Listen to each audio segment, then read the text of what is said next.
You're listening to Satellite Sisters. What's a satellite sister? The person you call when the best thing in your life happens or the worst. The person that gets you up, gets you going, and gets you through. And every once in a while, changes your mind. This podcast is part pep talk, part weekly check-in. Like grabbing coffee with a friend. Thanks for being here. Welcome to the Satellite Sisterhood. You're listening to Satellite Sisters. Great to be with you today. I'm Leah Dolan here in Pasadena, California. I'm a writer and producer, and I'm headed out on a book tour in October and November. So I'm going to tell you all about those dates later on. Liz? Wow, that's exciting, Lee. And Yeah. I'm so happy for you. You get out there. I'm Liz Dolan. I'm in Santa Monica, California. I'm a marketer. I'm a podcaster. Do a lot of dog walk. That's me. Only my own dog, though. I don't hire myself out. Hi, I'm Julie Dolan. I'm the oldest sister. I think Dallas, Texas might be closer to Pasadena than to Santa Monica on some days. Am I right, Liz? I mean, it can take hours to travel the distances. We're all happy to be here with you. All right. Last week, we actually played a replay. What do we call them? A classic show? I called it a replay. Apparently, that was not clear enough, Leanne. Yeah, we were off for Labor Day. The show we played was a season opener. I thought that'll be fun. Let's do that. Let's play our season opener from like 2018. And we covered so many topics like the US Open and back to school and starting fresh for fall. People thought it was a live show and they were very confused as to where was the chicken enchilada recipe and how come we hadn't seen Crazy Rich Asians. It came out. Yes. We didn't mean to fool you. So what we want to do today is offer you proof of life that this is in fact a live show with just around the horn on some this week's news stories. Jewel, what do you got? Well, I would like to congratulate the 2022 US Open winners, Carlos Alcaraz and Iga Swiatek. They were outstanding and they're only 19 and 21. Congratulations, youngsters. Yeah, fantastic. Fantastic. Liz, what do you got? Well, last night was the Emmy Awards, 2022 Emmy Awards. And here's the tip, people, sing your Emmy speech because Cheryl Lee Ralph killed it. She won, I think, Best Supporting Actress, right, for Abbott Elementary. And she sang in response. Of course, she's a Broadway baby. And boy, did she show it last night. That was good. And I'm Leanne in Pasadena. We've had the worst heat wave in 10 days. So I'm actually glad we didn't do the show last week because I was super grumpy and just really wanted to complain about the heat. But the heat is broken and it's under 100 degrees today. So there you go. It is in fact 2022. The whole show you'll see is about fresh new topics. Of course, we lost the Queen of England last week. We are going to talk about that. We don't have British accents. That's the only drawback. Not yet, Leanne, not yet. I think after 10 days, we might all have British accents. I'm sure we've all been watching a lot of commentary. And we have a few comments of our own on the passing of Queen Elizabeth. Also in the show, do you remember ever seeing that photo exhibit of those people who looked alike but weren't actually twins? It was called Doppelganger. And it was a series that kind of swept the internet of like complete strangers that looked alike. Yes. Remember that? Yes. All right. Well, interestingly, that led to several science studies about why these people who were not related actually looked alike. So there's some interesting scientific results about DNA and what actually matters when it comes to whether you have a doppelganger out there in the world or not. So I'm going to talk to you about that. Julie, you have a whole list of TV shows to watch besides The Crown about the Queen. Right. I mean, this is the week if you want to watch some special shows, documentaries on the Queen. I have some recommendations for you. All right. And then Liz, we're going to catch up a little bit on the Don't Worry Darlings press tour, that movie that's coming up. It was a huge sensation over the internet and then the Queen died and so it disappeared, but we have a few thoughts on that still. Yes, just thoughts. We don't normally go to this level of Hollywood gossip, but it was like a recurring episodic thing where you could not pay attention. All right. But first, it was your birthday this weekend, Liz. What'd you do? You had a special weekend, I think. Thank you. Thank you, sisters. Yeah. So this past weekend, Sunday was my actual birthday, and I spent it at the beach here in Southern California in Malibu in an Airbnb with two of my friends. And it started out like really kind of in the perfect way for what my year had been like. Because we got there, well, two of us got there, the third was coming later. And, sometimes when you're checking into these houses, it's like, you don't really know how to get in and it's very complicated. And what's the code? And there was a gate off Pacific Coast Highway and then another gate. Anyway, it took us quite a while to even get in the house. And then once we got in, two of us had a very relaxing evening. I made some shrimp on the Barbie sisters. That was very nice, Liz. super tasty, and some veggie skewers, Julie. So I think you would have enjoyed it. So then we've cleaned up, we are relaxing, and it's, I don't know, 8:30, 9 p.m. We can hear the ocean, but it's dark out now. And then what happens? Boom, giant blackout. So the whole, not only does our house go out, but we can see looking around that the whole neighborhood is out. Oh, wow. Yeah. And Leanne, because we've had the giant heat wave for the last 10 days, the governor kept threatening to turn off all the power to everybody unless we turned our air conditioners down. So you had to think well, is this somebody just turned us off, or is the whole LA County out? And we were in a part of Malibu that was way, way north. Literally, we were right on the Ventura County line. So what we realized when all the power goes out is, obviously no lights, but also there's no cell phone service in this house. But there was Wi-Fi. But okay, Wi-Fi goes out. So then you're in a stranger's house, desperately looking for matches, and we had the 30-minute search in the dark, with our cell phone, trying to find some matches. That was a complete fail. I'm the one that made the mistake of mentioning the Manson family during this portion of Liz. Well, Liz. it was a dark and stormy night, Julie. Yes, I guess. No, I'm sure sure that was unnerving to be in strange environments. to be in a the dark. strange house. And so then we realized what was going to save the day. The skewers were going to save the day, because there was not a gas stove in the house, but as I said, I had used the Barbie. So we turned on the gas on the barbecue. We lit the used shrimp skewers, and that's what we used to light the candles throughout the house, which was, we felt like total Girl Scouts, figuring that out. Look at That you. is a real MacGyver move, Liz. Woo. I'm impressed. I'm surprised they had candles in the house if it's a rental house. I thought most people wouldn't have those. So well, I guess if they don't give you matches, then they don't really worry about the fire risk, right?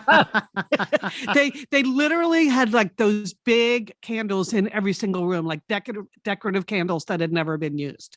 So we did that, and then we remembered that, well, our friend was coming, and with no power, how was she going to get in gate number 1? And then in gate number 2. So then we had to figure out, is there a way we could have the gates be open? So if she gets here in the dark, so then that's where the whole Manson aspect of the, oh my gosh, it's a lot more involved than I thought. It was very involved. Obviously we survived, but as I was thinking about it, the power came on 2 hours later. But I was thinking for me and for the kind of year, I've told you that this was not my best year. And so the fact that this year ended just completely, boom, going to black actually seemed to make sense to me. It was the last night of the year. It was Saturday night. I woke up Sunday morning, fresh new year, ready to embrace the fresh new year. So excellent. It was a pretty good birthday weekend, and we lived to tell the tale. Well, that's good, Liz. We had so many people write to the show about your comments about having a big birthday and about aging. And, I had a follow-up conversation with my financial planner, not related to your aging, but to me. For my financial plan, because it could use some work if you'd like to spend some time on it. Okay. And he said, Julie, there are three stages. You have your go-go years, your slow-go years, and your no-go years. Okay. And that's how you have to think about your future. So Liz, I think and Leanne, we just got to stay in those go-go years. Okay. Yeah. Okay. All right. Okay, So I'm that trying is to- funny. Coming out of a slow-go year, though, can you go back to go-go from Yes, slow-go? yes, we can always go. Yes. Okay, that's what I'm working on. Okay, Yeah. thank you, Julie. That is inspiring. When are the froyo years? That's I think that's you slip those in the no-go and it's okay. All right. That's what I'm interested in. I'd like to get there. The froyo years. All right. Well, my husband and I played a fun game this weekend. We played Guess the Paint Color. As you can tell, it was great. So here's the situation. I've been saying my younger son moved out. So we immediately turned his room back into a proper guest room because during the pandemic, we turned our guest room into an office like millions of Americans. And we kind of like it that way. But we wanted to have a real guest room that we didn't have to keep converting. And so immediately we bought a new mattress. We bought some new side tables. We got some ottoman. It was a deal on all. We did not pay full price for anything. That's my husband's way. Stuff arrived and we needed to freshen up the paint color in my son's room. There were some nicks and other mysterious stains and things. I won't go into it, but if you've had a son live in your home, you know what I'm talking about. So, but my son, we had painted that room a very dark green, like 6 or 7 years ago, because when he was a moody teenager, he wanted it black. And I was like, that seems a little too depressing. How about dark green? And we're usually pretty organized about things like keeping the paint can, keeping a list. I usually keep like the paint chip that I take from the store we go to, Dunn Edwards. So when we went to do the touch up, we discovered that my husband, in just a frenzy of reorganizing, had thrown out all the paint chips that I have been keeping for 20 years. Like, he's like, what color is that? And I said, oh, just go to the drawer with all the paint chips. I always mark the color on the back. Now, if you've been to a paint store recently, you'll know they don't really give out those paint chips anymore. So I felt that was precious material. Like, I was saving the color wheels and everything for posterity because everything's online now. And no, you should also mention that your husband's colorblind. I've got to mention this, Joel. Okay, it's going to good. become a factor. Yep. Yeah. So we have no chips. We have no written information. He has the paint colors from several rooms, not this room. So now we have to guess the green on the walls. Okay. And my husband, who is colorblind, he is red green colorblind, so this having a green room is really problematic for him because the first color he painted at, he said, is it this color? And that was pink. And I was like, no, it is not that color. I mean, Oh, this is a fun game. Oh, So- wow. Yeah, so then that he- sounds fun. so then he said to me, okay, Google green paint. I was like, wow, you are really colorblind. If you think I can just go Google green paint and that exact shade is going to come up. So we did some detective work. I was on the website, but paint looks different in different lights, in different corners of the room. I'm taking pictures. I'm taking it to the computer back. I guess at a color. The name sounds vaguely familiar, like Midnight Garden. Yeah, I bet I would have painted a room that color. He goes, he buys Midnight Garden. It's not the right paint. Oh, Then he goes, we try another one. It's not the right paint. So now basically he has to repaint the whole room because now the room. this is a terrible game. Oh, I'm sure you two are having so much fun doing this. And the best part about it is the room is right next to my office. And I have spent the last 22 days locked in my office writing a novel. So he keeps coming in with the paint questions. I'm like, I am trying to write a novel here. Okay. I can't be guessing the paint color. I'm not going to Google green paint. But the good news is that he is a very good painter. And once we got 2 wrong paints, we just ceded. We ceded to the fact that we were going to have to paint the whole room. So now one wall is in fact Midnight Garden and it looks great. And the other 3 walls are the other wrong color we bought. So fortunately they all look good together. Okay, Almost well, as if you had planned it. What did they call that? Like a feature wall or a focus wall? Or- That's it, Liz. Yeah. Focus Yeah. wall. We got it. But that's it. Well, But guess the paint please color. please Impossible. invite me over next time you play that game, Liam. Yes. It sounds so fun. So Yeah, good. We will, because in the office we need to do some touch up, and also that paint color is lost to posterity, and that's taupe, and that's easy. There's not too Oh, yeah, many. there's taupes only out one there. shade of that. Yeah. Just Google taupe. See how that works. Well, while you were painting and Liz was wandering around in the dark, I had a nice time over the Labor Day weekend, and we received we received a communication, came into Satellite Sisters from Ashley Cagle Martin, and she wrote the question, any chance Julie was hiking the Friends Trail at Beavers Bend State Park in Oklahoma over Labor Day? I saw someone that I thought looked like her, but was too shy to say something. People, if you see a satellite sister in the wild, you have to speak up, right? You have to speak up. So yes, Ashley, I don't remember you, but I remember your sister, because you also wrote in your note, my sister was carrying her 3-year-old boy up a steep hill. Okay. And she said, she writes, her sister's husband wants people to know that he carried the boy for a long time. How about that? And I remember Ashley's sister. I mean, on Labor Day, yes, I was taking a hike with my son and daughter-in-law and 3 grandchildren on the Friendships Trail in Oklahoma. I remember Ashley's sister because she had a great smile as she came up 200 feet of elevation. It was really a steep cliff, and she had a toddler on her hip, and she was smiling. And I thought, I wouldn't be smiling if I had let that kid up the hill. So anyway, I'm so sorry we didn't get to stop and talk. What a moment to be on that Friendship Trail, to have met a satellite sister. So anytime you think you see anyone that looks like any of the sisters, I say just go for it and say hello, right? Well, as we're going to find out, we could have a doppelganger out there, but sure. I mean, believe me, it doesn't happen so often that we're tired of it or bored of it, right? It's not a... To me, Leon, I'm in my closet. I'm not meeting a lot of satellite sisters. Okay. I'm happy to do that. So I am so happy she wrote in and asked that question. Yes. Because she could have just gone to her grave with, I wonder if that was Julie Dolan. But now we know it was, in fact, Julie Dolan. Okay. What were you doing in Oklahoma? Because Oklahoma is beautiful, Leanne. Oklahoma is beautiful. My son and daughter-in-law had rented a cabin up there for the weekend, and we had gone up for the day to hike and have a picnic lunch on Labor Day weekend.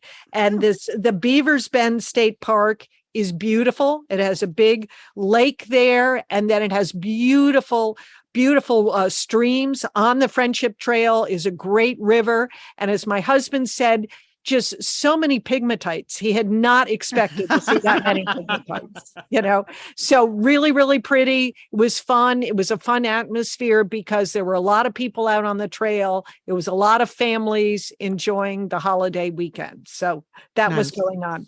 But speaking of hikes, I saw an article at marthastewart.com. And you know what Martha's up to now? She's up to branding hikes and mountains. Okay. Oh my God. Martha Stewart loves hiking. Leanne, I know, I don't know, Liz and Leanne, I didn't know if you knew that, but Martha likes to hike. And so she put out an article of her favorite hikes.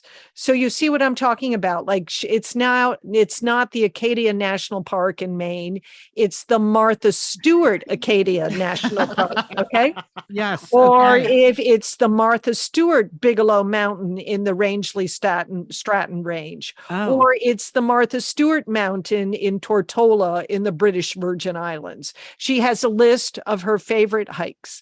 And I thought, oh, that Martha, it's not enough that she has all that housewares and stuff. Now she's branding, she's taking territory. She's taking property, right?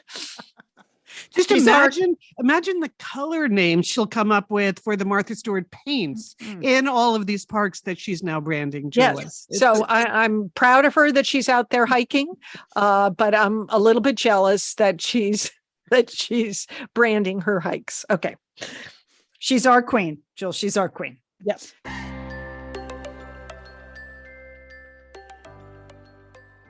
Julie, we've all heard of gut instinct, but have you ever heard of butt instinct? Did you just say that, Leanne?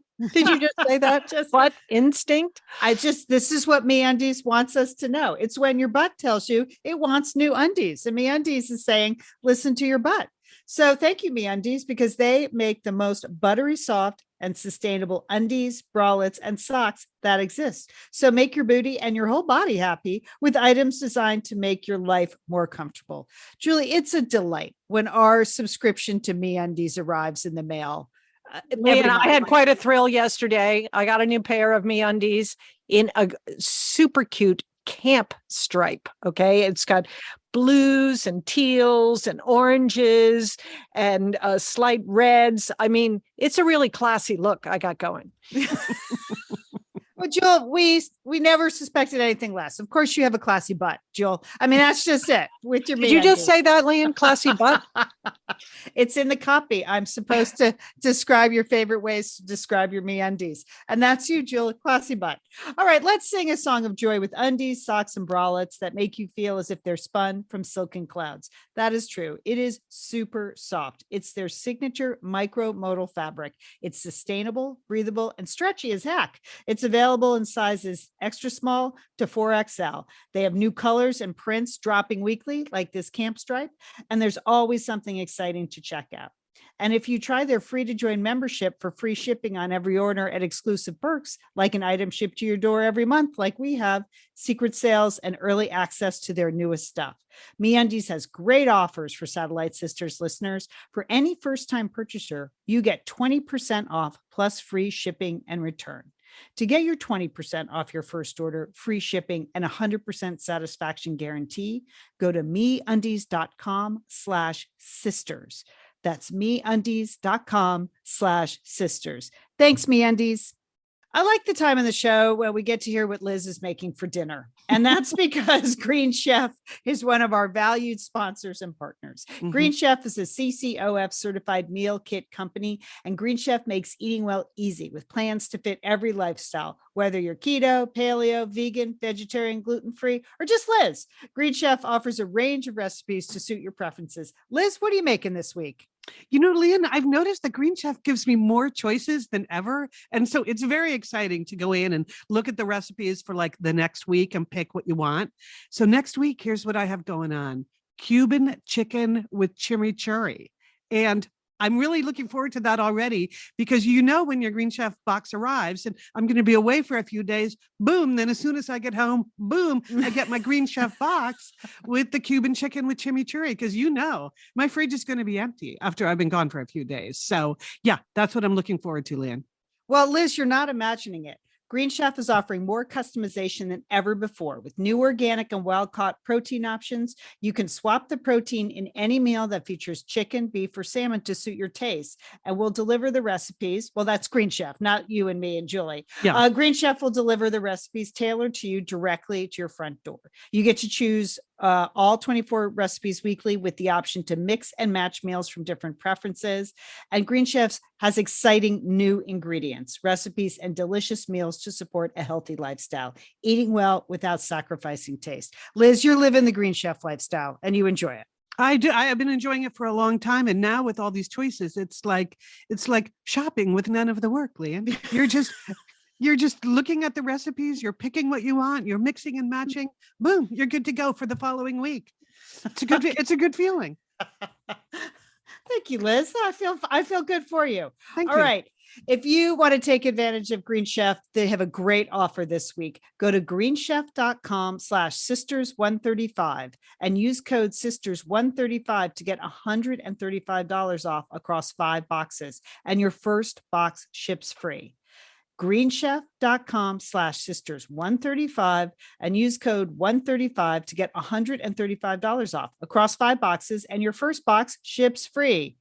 Green Chef, the #1 meal kit for eating well. We're back. You're listening to Satellite Sisters, Lian, Liz, and Julie here. Unexpected news last week with the passing of Queen Elizabeth. Even though she was 96, I think people just expected her to live forever. So it was extraordinary to see sort of the outpouring of worldwide love for Queen Elizabeth. Jewel, what did you think of it? Well, I just have I mean, first of all, I reached out to you all. I mean, and I think a lot of people reached out to, their satellite sisters. I think, in some ways, although it was a very different experience than with Princess Diana, it was a moment where I think you wanted to just mark the occasion because she was everything, that, she really did exemplify duty and grace and service and restraint. And, I thought a lot about that this week. I've enjoyed the ancient rituals that we're seeing. I enjoy the traditions and the respect. And I have no doubt that the funeral will be extraordinary, and the lines of people that we see that are coming to pay her respects. But after this, I don't know what will become of the monarchy, because I feel like she gave it her all. And that was something very, very special. I don't know. What did you think, Leon?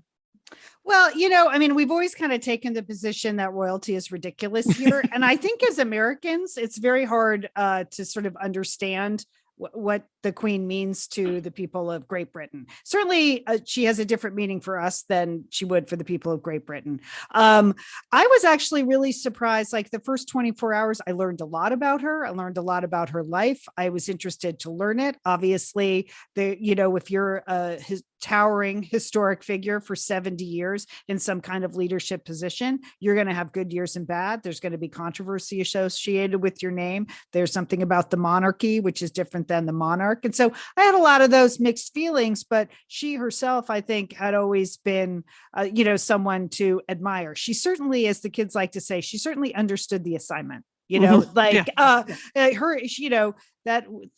saw that clip of her at 26 saying, "I will devote my life to service." And that is clearly what she did through a lot of really sort of stunning historic events. So I had to appreciate just the long arc of how long she's been with us.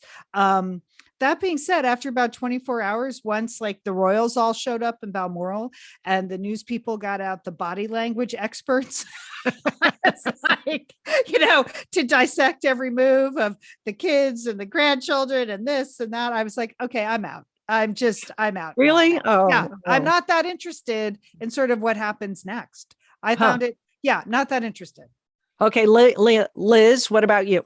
Well, she certainly led a super interesting life during a historic period, and there's sort of a Forrest Gump quality almost to her, that she was involved in all of these big historic things. So I do appreciate that part of her, and just her as a person, I appreciate.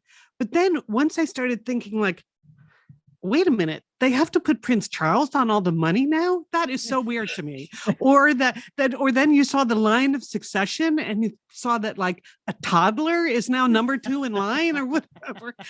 That's when I was like, wait, that's crazy. Prince George is like number 2 in line now. That's when I started to think, oh yeah, monarchy. It's just, there's just such a randomness to it, Julie, where this like random family plays the role, and somehow like removing Queen Elizabeth from the middle of it, it's like if you took the Logan Roy character out of Succession. All of a sudden, I'm not sure how all of the pieces fit together. So I do, I love history. And so things that have a long history are very interesting to me. But there is something about just some crazy family with all these crazy rules that nobody else in the whole world has to follow. And anyway, so I'm not really watching now during the week. I'm sure I'll tune in for the funeral because, again, the sort of pomp and history of that is interesting to me. But I'm not like getting on the Prince Charles band or a King George III. Don't ever say it. We're just don't ever. He is the king now. But I agree. I think that she just exemplified, as I said, so much restraint. Sure. And she had a persistence in that restraint. Yeah. That I am not sure that will be carried out to the next generation. It may not be possible given, given social media and all of that. But and so we should enjoy this period, of the traditions, the rituals, because it may be the beginning of the end, and that a different monarchy going forward is not going to play the same role that it did in the past, and that's a little disappointing, I think. So, I mean, it would have been nice if she could just live forever, but she couldn't. Right. It was You know- extraordinary, though, that 2 days before she died, she was meeting the new prime Exactly, minister. Leah. I mean, that Exactly. was an extraordinary photo of her in the great kilt. Yes. And Yeah. then I did love seeing all the photos of all her outfits. You're right, Liz. It was like a Forrest Gump thing. Like she's Yeah. just, again, 70 years is a really, really long time over just an extraordinary time period in history where there were so many changes. And there she was with the kilts and the suits and the hat and the pocketbook and the sensible shoes and wearing that crown when she needed to. I loved sort of all the photo essays of all her big bright outfits. She was the first person to do that because she said, "How will people see me if I know. in beige?" So Which I is- think we should celebrate her and celebrate her life as a woman who Yeah. played such a major role, and really pay her respect. Yeah. I liked Tina Brown's essay in the New York Times this week. She said, "Now with the Queen gone, who will teach us how to be British?" And I thought that was an interesting perspective on that. But so that kind of Yeah, struck but the me. modern Britain is so multicultural. Right. I'm not sure one family can teach you how to be British. Yeah. You know? Well, they've proven that. They've Yes. proven they can. So We can teach you they- how to be a Windsor, and that sounds like a terrible gig. Okay. I mean, yeah, I don't know. Just a lot of mixed feelings, but I am sort of interested in her as a historical figure. I'm going to go back. The History Chicks have done a double episode on her, that podcast. So I'm going to go re-listen again. That's great. I'm one of the few people that didn't actually enjoy The Crown that much. So I really learned a lot over the last couple of days about the Queen's life. I was sort of out on The Crown. It was a little slow moving for me, but Oh, the real well, life was I have pretty some other fascinating. documentaries to recommend later in the show, Liam, that you may like. Okay. All right. Okay. Let's see what else. Oh, okay. Speaking of nothing, this is a completely different subject, doppelgangers. All right. So a couple of years ago, there was a photographer that took these extraordinary series of photographs of people who were not related that looked alike. Okay. And it sort of took, he's a photographer, he's Canadian. His name is Francois Brunel. And he had found his own doppelganger in the English actor Rowan Atkinson. That's how Mr. Bean. That's really? How Oh, how yes. funny. So that's how he kind of got interested in sort of putting together people that looked alike but weren't related. And that inspired a researcher at it's actually a leukemia research facility in Barcelona, Spain, to want to actually take a look at these people and figure out, well, maybe they are related. How much of their DNA might be alike. So he tracked down the people in the photos and he conducted a study with 32 different pairs. He had a computer actually decide who really facially was alike and who just looked alike because of the way they dressed and sort of presented. So you can see that in the photos, like some really do look like twins and others look like siblings is what I would say. And he analyzed these 16 pairs of doppelgangers that really did look like twins and found out, guess what? That a lot of their DNA sequencing is the same. They have a higher percentage of DNA sequencing that is the same than two random strangers might. So Wow. there is So how do you something about that. explain that? Here's how he explained it, which is really, this is the interesting part, Liz. Here's how scientists explain it. There are a lot of people in the world, and this is bound to happen. Like we're so many people now, we're doubling back on our DNA. Like, I don't know. Huh. That's the scientific explanation, because then the researchers went on to actually further study environment because they thought, well, that will probably play a big factor. I mean, this genome sequencing, yeah, sure, they have a lot of it. That's the same, but environment actually had very little. It was straight up DNA. So it does mean that probably somewhere in the world, just because of the vast numbers of human beings on the planet now, there's a doppelganger out there for you. So we should be Wow. looking for that, right? In the woods. Be on the anytime. lookout. Yeah. Be on So the if you lookout. see someone on a hiking trail in Oklahoma, it is not necessarily Julie Dolan, but you should ask because it could be. Yeah, it said, now there are so many people in the world that the system is repeating itself. Woo, that's sci-fi, isn't it? That's just it. That's Yes. from the doctor who did the research. So that's it. That's pretty cool, though. Yeah, it is. Someone is Wow. out there that looks like you. I think that's neat. Right. Something to ponder. I mean, I I- know mine is Jodie Foster, so I don't have to look that far. But you two, you should keep looking.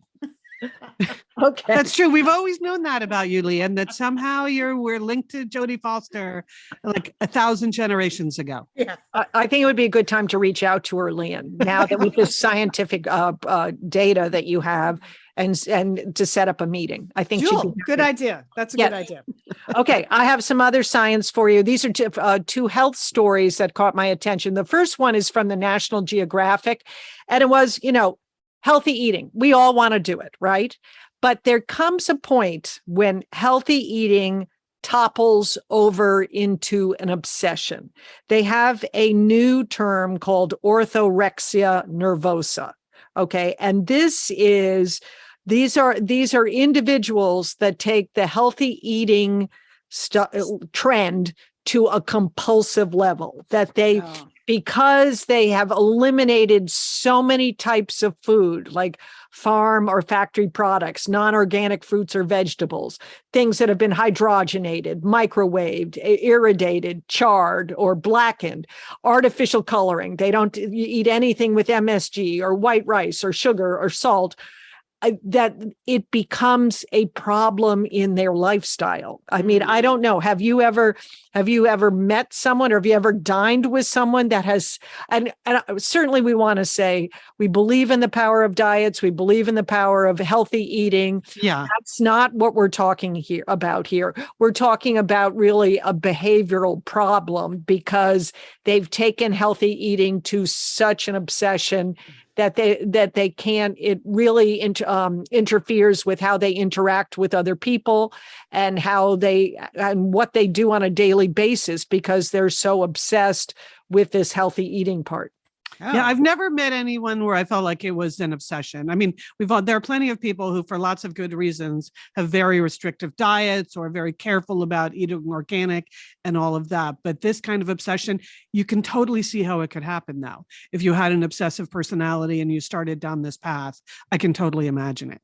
You also you can also imagine that ironically, your diet would suffer. Your nutrition would suffer if you're eliminating that many categories of foods. Yeah. Right.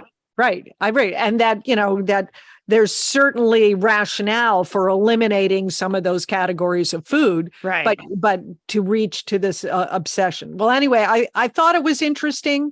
Hopefully it's not widespread, and hopefully people who have this condition can get some assistance and some help. What's it called again, Julie? I'm It's sorry. called orthorexia nervosa. Okay. Oh, interesting. Yeah. So they just amass a sort of an increasing list of forbidden foods. Yeah. So we don't have that. Hey, I saw the story, second story in the New York Times, and I was curious. It was, what do your dentists do to take care of their healthy teeth? Have you ever God. thought about that? Okay. Yes. Yes. Too much. Yes. Well, okay. Just So imagine her flossing at all hours of the day and night. Yeah. Isn't that- Well, they interviewed some partners that were both dentists, and yes, Liz, they do brush, floss, and rinse after every meal. Okay, that's pretty standard. I mean, you can see that.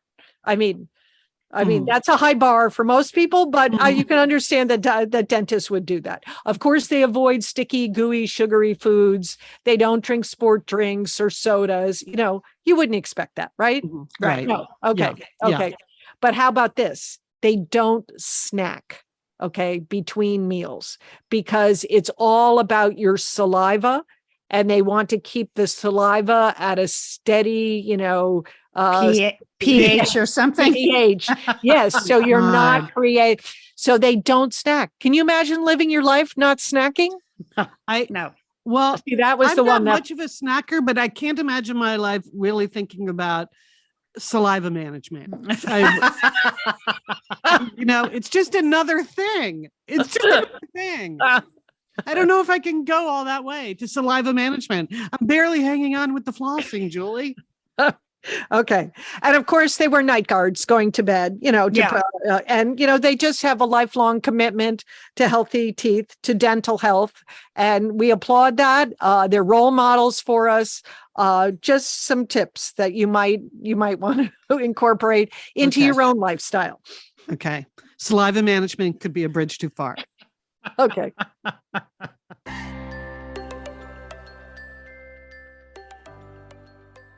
If you've been experiencing symptoms and don't know where to start, Everlywell is committed to listening and supporting your journey towards better health and wellness. The Everlywell Women's Health Test measures 11 biomarkers known to play a role in your overall health and wellness and checks for abnormal levels that may keep you from feeling your very best. Everlywell is a digital healthcare system designed for you at an affordable and transparent price. With over 30 at-home lab tests, you'll be able to choose the test that makes the most sense for you to get the answers you need, like the women's health test, or maybe you want to try a food sensitivity test.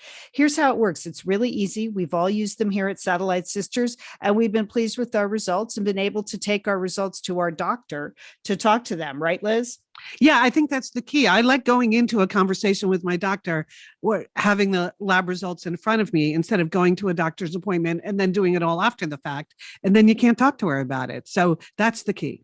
Everlywell ships products straight to you with everything you need in one package. To take your at-home lab test, simply collect the sample and use the included prepaid shipping to label to mail back your test to a certified lab. Your physician-reviewed results get sent to your phone or device in just a few days, and you can share the results with your doctor, as we've done. It's simple. Over 1 million people have trusted Everlywell to support their health and wellness goals, and you should too. For Satellite Sisters listeners, Everlywell is offering a special discount of 20% off an at-home lab test at everlywell.com/sisters. And that's Everlywell, everlywell.com/sisters for 20% off your next at-home test. Everlywell.com/sisters. Thanks, Everlywell. All right, we're back with the Satellite Sisters. We have Entertaining Sisters coming up. A lot of lists in Entertaining Sisters. But first, this is Leanne. I am going to be out doing some speaking and touring with Lost and Found in Paris. And I have some new cities to announce. And I have lots of thanks to give because this tour has come together with the help of many Satellite Sisters out there. And that's the way it should be. Okay, first off, big thanks to Julie Dolan, who has been doing event management in Dallas. Julie, thank you. Yes, we're very excited, Leanne. You're coming to Dallas. You're doing some private events, but you are doing one public event that's going to be on Thursday, October 13th from 3 to 5 in Dallas. Details to follow. We're still confirming some of those details, but we will put that out. So you might want to save that date. It would be a great time to come to see Leanne. I'll be there as well in some support fashion for her, no doubt. But I'm really excited that you're coming to Dallas. Yeah, Julie pulled that off. It was great. We were doing the two events and someone had emailed me last week, oh, where's the public event in Dallas? I said, we don't have one. And then we had an unexpected invitation at a beautiful restaurant. So we are looking forward to that. It will require registration. So we don't have a link yet, but that's just to save the date, October 13th, 3 to 5 p.m. All right. Dayton, Ohio. Hello, Dayton. I was invited to speak at to teach at the Irma Bombeck writing workshop, which is great. So a lot of times that's how this happens. I was invited there. They're going to pay for my travel, which is really nice, which allows me to go to a place like Dayton, where normally I wouldn't go because it's expensive to go to places. But thanks to Debbie on the ground in Dayton, my co-chair, we are putting together just a Satellite Sisters meetup. Debbie and I, we've been texting like 20 times a day about where to meet. The problem is my free time is Saturday, 10/22, October 22nd from 4 to 6. I'm very busy actually during the workshop, but I have this gap 4 to 6, which I know is also like college football time in the Midwest. So meeting at a bar or something like that was a little bit tricky. Restaurants aren't really open at 4, but you know where we're going to meet? the hotel where I'm staying. So, okay, I don't have an exact location. I'll figure that out when I'm on the ground. But Debbie's relieved. She thinks that's a great idea. It's going to be the Marriott at the University of Dayton, free parking. They appear to have plenty of spaces so we can just commandeer one. I don't want to actually rent a room because that's money, but we're just going to commandeer a corner of something, a bar, a fire pit outside, a lobby. So stand by, but save that time, 10/22 from 4 to 6 p.m. in Dayton, Ohio. That is definitely happening. I will be at the Pequot Library in Southport, Connecticut on the 27th of October. That was a reschedule from when I had COVID in the spring. So many of you have already signed up. It's a free talk at the library. If you want to pay an additional ticket fee, there's a VIP reception afterwards at the house next door to the library. That is a fundraiser for the library. That's 10/27 Southport, Connecticut, 6 p.m. or 6:30. It's an evening event. And then thanks to Satellite Sisters Jude, I have secured a location on Long Island. Okay. Oh, great. Yes. Again, I was supposed to speak at a bookstore in the spring, and then I had COVID. I had to cancel it. And then I couldn't get in touch with the bookstore, and they changed management, and they changed event people. And I tried for a month to get in there, but Jude to the rescue. Thank you, Satellite Sisters Jude. One of her dear friends runs the East Meadow Library events program. And I got a contact from a librarian, like, we would love to have you. So I will be in East Meadow, Long Island at the library at 11 a.m. on Saturday, 10/29. So there will also be a bookseller there. That will also be pre-register. They just want to know who's coming. It's free, but the registration doesn't open till October 9th. So all these events are slightly different. It's all listed in the show notes at my website. I will spread the link around in Pep Talk. I will do everything I can to get everybody the information, but I'm excited. That'll be fun. But I couldn't have done it without the help of all those Satellite Sisters, because it's That's very great. time consuming and expensive to try to just get into random bookstores. That doesn't really happen too much anymore. So thank you. Thank you, people. You have your Thank you. Satellite Sister Street team working for you, Leanne. Yeah, no, I really, really appreciate it. Be great to have Leanne out and about. Hey, it's time for Entertaining Sisters. And I had mentioned earlier in the show, we're going to put this link, thanks to Liz, on our with the show notes. But the BBC put out an excellent list, 9 shows to stream about the Queen. Now, some of these you already know, like The Crown. But what I liked on this list, in fact, there are a couple that I want to mention. One is a 1992 documentary by the BBC about a year in the life of the Queen.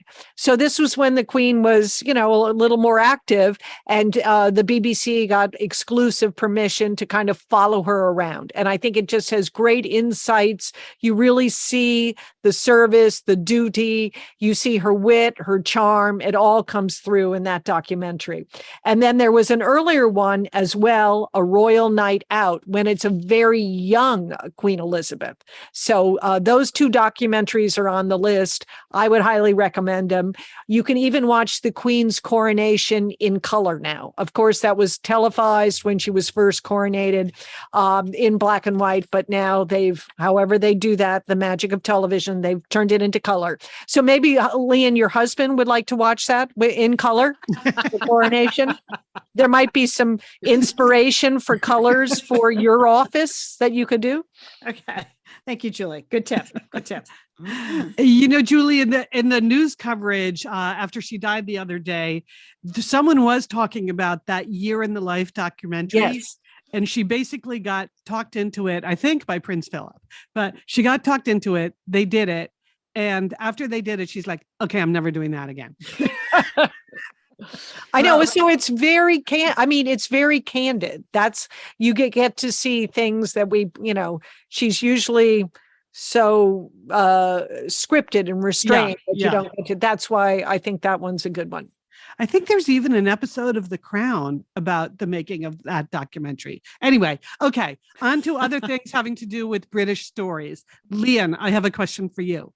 So Labor Day weekend, when we were all having dinner together, your family, your sons were there. Your son Brooks was telling me that I would really enjoy, or that he was really enjoying, the new show on Hulu that is Welcome to Wrexham. It's a documentary starring Ryan Reynolds, right? About he and another guy, Rob McElhenney, bought a soccer team in Wales, and they've made a documentary about like behind the scenes at a real soccer team in Wales. And he loved it. And he was recommending it to me. But I wanted your take on it. Have you seen it? Would you recommend it to me? Highly recommend it. Yeah, Oh, I've seen okay. the first 3 episodes. It's Welcome to Wrexham. It's a club, Liz. They're soccer clubs in England. They're football clubs, actually. Football clubs. Okay. So yeah, this is the real life movie star, Ryan Reynolds and TV actor Rob McElhenney. They bought this team together. It's like a real life Ted Lasso. It's very respectful to the club and the town and the players. It's just wonderfully put together, gives you the history of this club. And now they're just well out of the Premier League. They're just down in like the 4th league. They're barely making any money.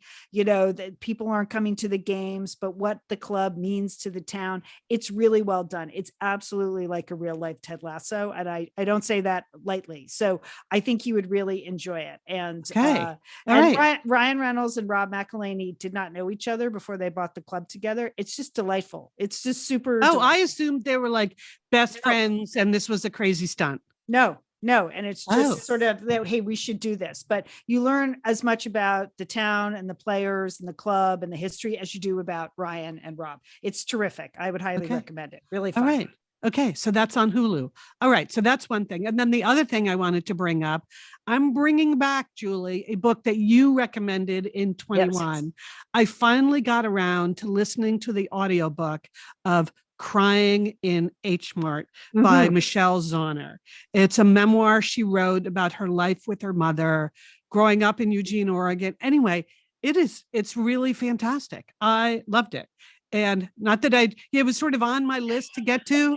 I'm glad you go with my recommendations, sister. I do. Really And so- nice. Yeah. Sometimes it takes a while, but one of the things I like about it is that she reads it. I mean, it's her story, it's her memoir. I always like that especially when people have a good voice and a good delivery. And so it's her. She was a young Korean American raised in Eugene, Oregon, spending most of her summers in Seoul, where her mother's family was. And so it is about the complicated relationship with the mother, but then you're also slowly seeing her make her way in the world. She goes off to college at Bryn Mawr, and then she has a band. And, she has since become a very famous singer. She's the leader of the alternative pop band, Japanese Breakfast. So like this year, she got 2 Grammy nominations. So you don't know any of that in the story, that she is on the verge of big success, but you just see little bits and pieces of it start to happen. And then she loses her mother. And a lot of it is about the grief at losing her mother. Yep. But she also has an amazing memory for food. And so many mouthwatering descriptions of Korean dishes that you think, oh my God, I get it. There are plenty of Korean restaurants around here. I should write down some of these and go try them. Anyway, it's on Audible. Really, really good. I completely recommend Crying in H Mart. Not too late to get to that, even though it was a 21 recommendation from Julie Dolan. Oh, yeah, just never too late. Right. It's Memoir. never Go too for late. it. It's Yeah. never too late to read a great book. Well, Yes. Liz, it's the spooky season. So I put together my 2nd annual list of witchy books for people who. Okay, Leon, go for it. I know. It is a first- specialty you have. I know. I don't even like witches, but go ahead, Leon. Yes, I'm glad. But lots of people do, including you. Yeah, I mean, I'm not the only one that enjoys witches, or else they wouldn't put out like dozens and dozens of witch books every year. So, I mean, I think of witches as being the ultimate female archetype. It's sort of the original archetype for us. It's just like any woman that had anything different going on. Men were like, oh yeah, she's a witch. And it's just stuck Right. for thousands and thousands of years. You had a little interest in science or medicine or herbs or cooking, or, could do magical things with a needle. You were a witch. And so at any given moment, any one of us could be called that. So I think that's why I've always liked witch books. So I have a whole list, again, in the show notes. It's on the blog. I'll spread the link around. Subscribe to Pep Talk. It will be in there. But there's 2 I wanted to highlight. One of my favorite books of all time is The Scarlet Letter Okay. So, Mhm. it's a classic. It's a They've- good one. They force you to read it in high school, but I reread it periodically. I love it. Hester Prynne is a character, again, very relatable, New England girl, did a few things out of the ordinary, labeled a witch. Okay. See what I mean, Jewel? Anyone can be a witch. Oh, Okay. So you can there's say a- what you want, sister. I'm not going with the witch thing. Okay. all right. So, but out this fall is it's almost like a prequel to the Scarlet Letter. It's called Hester by Lori Lico Albanese. And what Lori, the author, does is reimagine the woman who might have inspired Hester Prynne to the real life Nathaniel Hawthorne. Oh. So it's, Hmm. set like in when Hawthorne is a young man and he gets involved with this woman who then becomes his role model for Hester Prynne.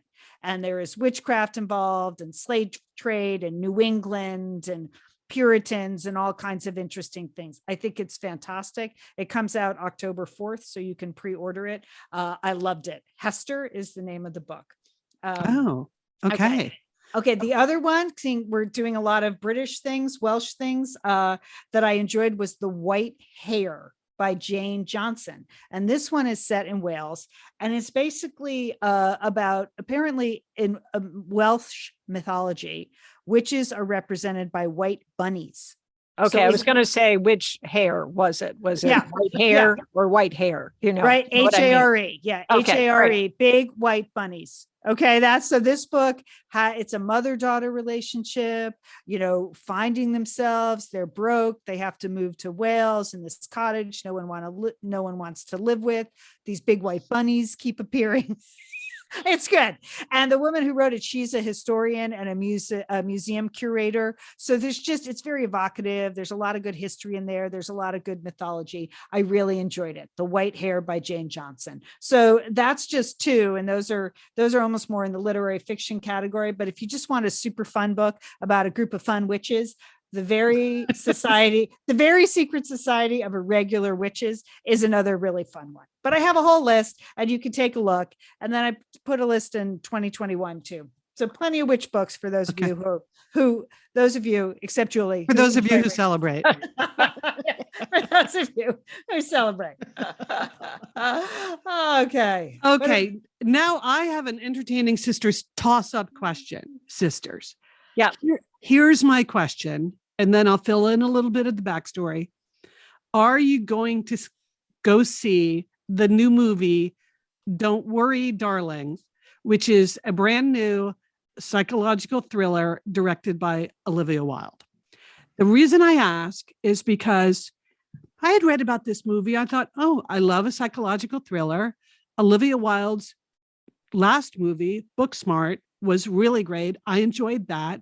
Supporting female directors, I like to do that. I'm definitely going to see Don't Worry, Darlings. But then stuff started to happen with this movie. You may recall it made a lot of news when she was presenting about the film at some film convention in Las Vegas, and she got served custody papers in the middle of her speech by someone acting on behalf of Jason Sudeikis. I thought that's weird. And then you find out she's sleeping with her star, Harry Styles. I'm like, okay, that's not a good look. And so then I was like, okay, I'm not going to see this movie. But then the whole thing went totally off the rails, and even crazier things started to happen. They were at the Venice Film Festival, as you mentioned, Lee, and there was this viral meme of Chris Pine, who's in the movie, that was just hilarious. There was Harry Styles. There was the revelation that maybe he's not the brightest bulb in the world when they replayed some of his answers to the media. And then Florence Pugh, who is the real star, just boycotted half of the official activities, and she's just not having any of it. So now I'm in. Now I'm back in. Now they have gotten me very interested in what is it about this movie that is creating all this drama. So what do you think? Oh, I'm going. Oh, for sure. Yeah, For sure. I'm Okay. going. Yeah, it'll be my treat when I turn in my new manuscript, October 1. I'm going to go October 2. I'm going to go see Okay. the movie. I don't care what the reviews are. I'm going. I love all the characters. I followed all the news stories. I just couldn't help it. I got completely sucked in. I can't wait. I can't wait. It's Julie, just a complete train wreck. It's a train I wreck. see. Julie? I feel like this might be another Magic Mike situation for me. I'm staying away from it. Okay. It's just, I mean, I'm not getting lulled into all the drama. Okay, I don't know. It's been an emotional roller coaster for me. I'm in, I'm out, I'm in, I'm out. Who knows? I think it opens on the 23rd or something. So much more could happen in the next 10 days. Did I mention the spitting infraction? I No, forgot. you didn't. No, I was Okay. glad you glossed over that. Yeah. Okay. But the It's just saliva, Liz, as you know. Julie, I looked at that video so many times and did not see anything anyone was talking about. But so many people are swearing that Harry Styles spit on Chris Pine. I don't understand what's happening here. It's like, it's all just an illusion. But that's Hollywood, baby. I don't know. Anyway, don't worry, darlings. Comes out soon. All right. So we like to recommend things to you, but we also love it when you recommend us to your satellite sisters. So I wanted to have a special shout out to Bonnie Runs in upstate New York, who just wrote a really lovely review of Satellite Sisters on the Apple Podcast app. She gave us 5 stars, and it said, "Loved by another sister."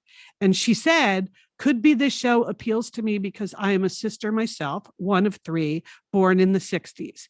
In any case, I find their banter delightful, equal parts entertaining, informative, and relevant." Thank you, Bonnie. These women are well-spoken and candid, and I happily invite them to keep me company in my home, my car, and on my runs. So that's why her name is Bonnie Runs. So that is just a super sweet, really nice, thoughtful review, Bonnie. We thank you so much. We love the fact people are often telling us where they are when they're listening. They're out for a walk or they're in their car doing errands. It allows us to imagine what your lives are like and what role we are playing in your life. So thank you very much. And anyone else, whenever you want to post a review, we are really grateful. You can do that in any of the apps where you listen to the show, whether it's, Apple Podcasts or Spotify or Stitcher or any. So thank you very much for your support. And thanks to everybody who shares the show with their satellite sisters and misters. We really do appreciate it. It's easy to do right from the app that you're listening. You can message people an episode you like. You can post it on Facebook. You can just tell people, if that's too complicated, just tell people you're having lunch with today. That would be great too. That would be great too. That's how we grow the show. All right. A big thanks to Sergio Enriquez for engineering our show. Thank you, Sergio. We appreciate it. Emily Loudermilk does our graphics, and they're so fun when they come in every week. We love opening that email and seeing what Emily's picked out from the show to highlight. You can see Emily's work on our Instagram @SatSisters, or subscribe to Pep Talk. We always put the graphics in there, and just go to satellitesisters.com. A pop-up will come up right when you're there at the site, and you can just enter your email and get our weekly newsletter in your inbox. A big thanks to our sponsors this week, and thanks to you, the people who support our sponsors. It's really how we're able to produce the show. And so we appreciate the people who support us, and we appreciate the people who support our sponsors. All right, it's time for our to-do list. Jewel, do you have a to-do this Yes, week? I do. Yes, I do, Leanne. I am going to start my own list of branded satellite sister hikes. Okay. I mean, I am. I mean, I should. love to hike. Yes. Okay. I'll work on it. I can't say when it's going to come out, but I'm going to have my own list. Okay. Okay. Julie, Leanne, I how think about that's you? a great idea. I'd like to assign that as a future Pep Talk topic. Go. See, now Yeah. you're pressuring me, Leanne. I don't want any pressure. Okay. I had an idea. So let me just work on it. Little bit of my job. I mean, not this week, just whenever it's ready. All right. Okay. Well, I have a book club this week, and I haven't done a book club in a while. So I have Post-its all over my house. I have, things on my phone, like, don't forget the book club. Don't forget the book club, because it's at a weird random time. It's like Wednesday night at 7:30. So the chances. Oh, so this is one that you dial into? Yeah. So Yeah, the chances of me forgetting it, pretty strong. That's pretty strong. That's a weird Okay. time. Okay. So don't forget the book club. Don't forget. Okay. Don't forget, Leanne. Liz. Okay, well, this weekend is the weekend of the Silver Summit Sisters. So I know I had the mini birthday celebration last weekend, complete with blackout. But this weekend, I'll be on Cape Cod with my college friends. I'm really, really looking forward to it. I just can't even count the number of emails that have been flying around on the meal planning questions. You know, the big issue was on Saturday night, do we want a complete clam bake or do we really just need the lobsters? So that was the biggest issue we had to sort out together. And Okay. we're going with just the lobsters. So there, and Ooh, all right, listen to you. Fine, enjoy it. Living it up. It's I'll the have a go-go years, Liz. Go for it. Yeah. I'll have a complete report on next Tuesday's show. You'll hear all about it. We're the Satellite Sisters. Hey, sisters, have a great week. You You too, too. Leanne. Safe travels, Liz. And don't forget, call your satellite sister.